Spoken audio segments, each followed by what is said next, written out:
দেখছেন কলকাতা টিভি, আমি অভিক রয়েছে এই মুহূর্তের সঙ্গে।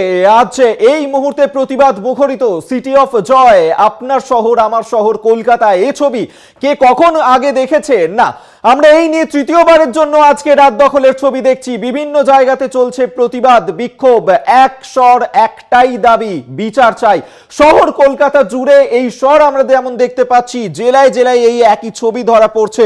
আরজিকর কাণ্ডে ডাক্তারি পড়ুয়াকে ধর্ষণ খুনের ঘটনা আজ থেকে ঠিক 1 মাস আগে এই রকমই রাতের বেলায় যে ঘটনা তার সঙ্গে ঘটেছিল আরজিকর হাসপাতালের ভেতরে, সেই নৃশংস ঘটনার প্রতিবাদেই বিচার চাই, সেই দাবি তুলেই আজকে পথে নেমেছেন প্রত্যেকে। আমরা সরাসরি সেই ঘটনাস্থল অর্থাৎ আরজিকর হাসপাতাল, সেখানে 1 মাস পর আজকের কি ছবি ধরা পড়ছে। এরকমই 1 মাস আগের রাতে যে নৃশংস ঘটনার শিকার হতে হয়েছিল ওই ডাক্তারি পড়ুয়াকে, আজ সেখানকার কি ছবি সরাসরি সুদীপ্ত সেন আমার সঙ্গে এই মুহূর্তে রয়েছেন। প্রতিনিধি সুদীপ্তর কাছে দেখতে চাইবো। সুদীপ্ত, আজ 1 মাস পেরিয়ে গেছে। 1 মাস আগে ঠিক এই রকমই রাতের বেলায় কাজ সেরে, নিজের ডিউটি সেরে তিনি গিয়েছিলেন বিশ্রাম নেবেন বলে, তারপর যে নারকীয় ঘটনা তার সঙ্গে ঘটলো।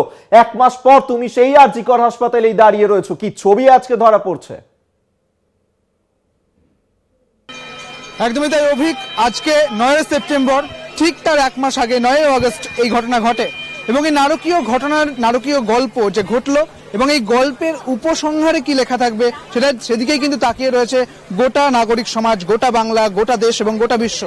উল্লেখযোগ্য যে আজকে অভয়ার রাত, যেই ডাক্তারি পড়ুয়ারা যারা কর্মবিরতিতে রয়েছেন তারা দেখতে পাচ্ছ সেই প্রস্তুতি কিন্তু চলছে, ফুল দিয়ে প্রস্তুতি চলছে এবং আজকে তারা গোটা দিন গোটা রাত তারা আজকে থাকবেন এবং গোটা রাত পেরিয়ে যাওয়ার পর ভোরবেলা তাদের এই অভয়ার রাত তারা পূর্ণ করবেন।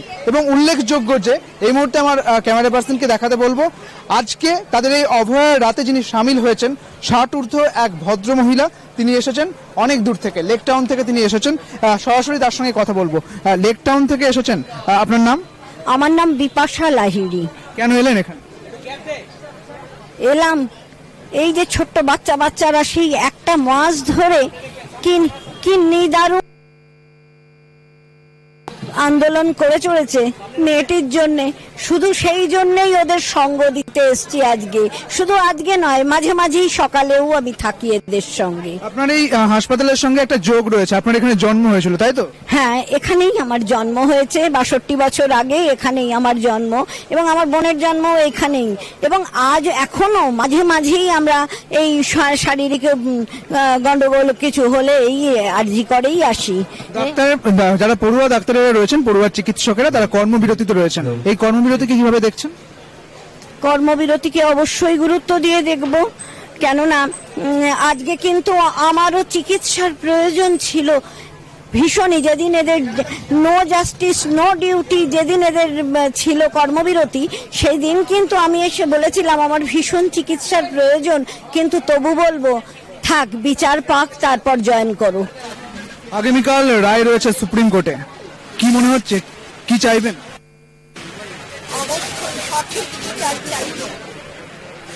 বিচারই চাইবো সুপ্রিম কোর্টের কাছে, আশা রাখি পাবো।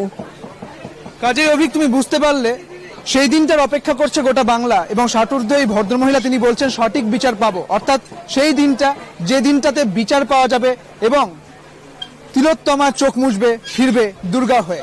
অভিক, একেবারেই তাই। আপাতত ধন্যবাদ জানাবো তোমাকে সুদীপ্ত সেন। এতক্ষণ সরাসরি আরজিকর হাসপাতাল থেকে আমাদের সঙ্গে ছিলেন প্রতিনিধি সুদীপ্ত, এই মুহূর্তে তুলে ধরছিল আরজিকরের ছবি। আপনাদের মনে থাকবে আজ থেকে ঠিক 1 মাস আগে এই আরজিকরে যেভাবে ওই ডাক্তারি পড়ুয়াকে যে নৃশংস ঘটনার শিকার হতে হয়েছিল, এই মুহূর্তে যাদবপুরের ছবিটা আপনাদের সামনে আমরা তুলে ধরেছি। দেখতে পাচ্ছেন মানুষ যেভাবে স্বতঃস্ফূর্তভাবে যোগদান করেছেন, নিজেদের মোবাইল ফোনের ফ্ল্যাশ লাইট তারা জ্বালিয়েছেন এবং তার মাধ্যমেও তারা তাদের যে প্রতিবাদের ভাষা, সেই প্রতিবাদের ভাষা এই মুহূর্তে তুলে ধরছেন।